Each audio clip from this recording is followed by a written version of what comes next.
Afternoon, and welcome to Blade Wise Volume 5. I'm Mike Meredith, the owner and operator of Booger Woods Forge here in Bowling Green, Kentucky. Today my topic really has absolutely nothing to do with knives, which is a break from the norm. So there's no actual blade in today's Blade Wise, and it's well, you can decide for yourself whether or not you think it's wise. So anyway, one of the things that I wanted to point out and kind of promote is a lot of people are constantly asking me, what's that in your pocket? And I'm really surprised that, I mean, as much of a proliferation as there have been in these things in the past several years, and still some people don't know what they are. This is called a monkey's fist. This one in particular is made out of parachute cord, 550 military paracord. Mine that I'm carrying now is OD green and tan, and in the end of this I have a 1-inch steel ball. It's true these things are kind of hard on ignitions because they're kind of heavy, but a lot of people, they still don't get it when they hold it that this can actually be used as a defensive weapon. It's an impact weapon. Therefore, in some areas they are illegal. In Florida, I don't think you can carry one of these at all because it's considered what they call a slung shot. It's basically the same thing as like a police sap. This is an old one made by JP. I also make them out of horsehide and load them with shot. Don't have one of those with me today, but it's police officers in times past used to carry these quite often as part of their EDC, because it can be used in a less than lethal capacity.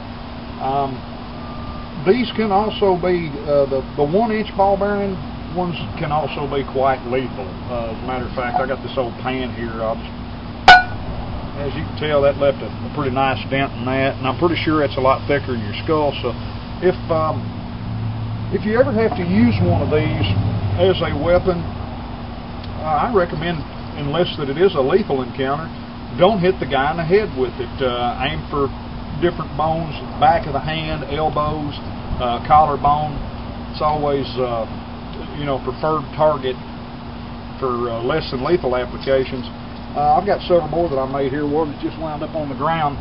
This is one in orange and green that I made for BR, Jenny's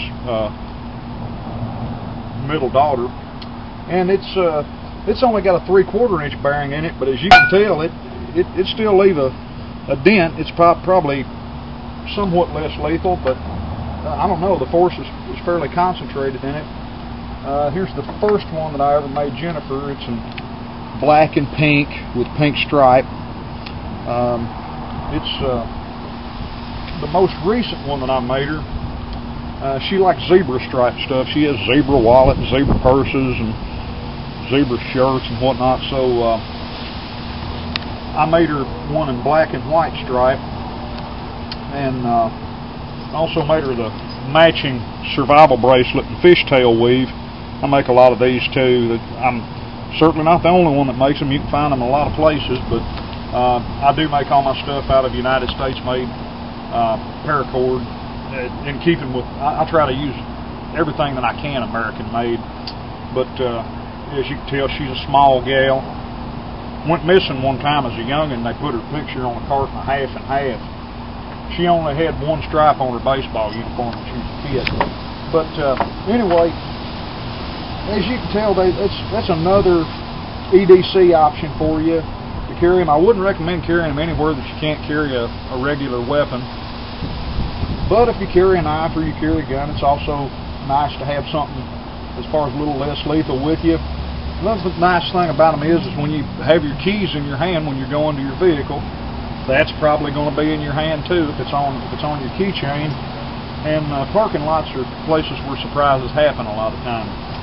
So that's just a little short video kind of telling you about what that is and what it does. And if you'd like to order one from me, the large ones are $15. The smaller ones are $12. And since they're made out of rot and mildew resistant 550 cord, they'll last you pretty much your whole life. So until next time, stay sharp, stay safe.